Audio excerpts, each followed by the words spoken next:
Thanks for joining us. Well, summer's in full swing, and that means lots of people are enjoying their weekend out on a boat. But this weekend, there are also hundreds of law enforcement officers on the water all across the nation, cracking down on people boating under the influence. It's all a part of Operation Dry Water. Our sister station WTHI-TV shows us what conservation officers are watching out for.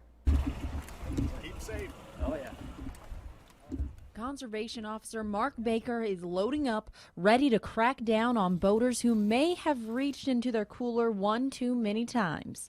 Alcohol contributes to about a third of all boating fatalities each year. DNR says it doesn't matter if you're on the road or the water, you're still behind the wheel. The only difference between being on a road and being on the water is there's no open container law on the water. People can actually drink while they're out on the water, and there's no problem with that as long as they're responsible with it.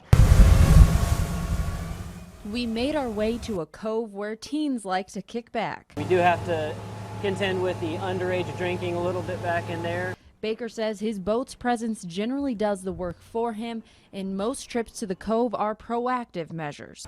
If there is any underage drinking or anything that shouldn't be going on out here, they're usually pretty quick to do away with it by the time we get to them. But Baker is also keeping an eye out for anything fishy. You guys catching much today? That could put boaters at risk. You have a life jacket on for yourself. We found someone standing on their boat's platform. You got to have them down in here. If you hit a bump or something, somebody tosses some wake your way, it could get dangerous for him real quick. Then Baker spotted a 12-year-old boy driving a boat. There's license registration on board. And Dad had to pay the price. To allow an underage operator sole control of the boat, it's extremely dangerous. We eventually made it back to the dock before Baker headed back out to make sure everyone else did the same. Our #1 priority is to get everybody home safely at the end of the night.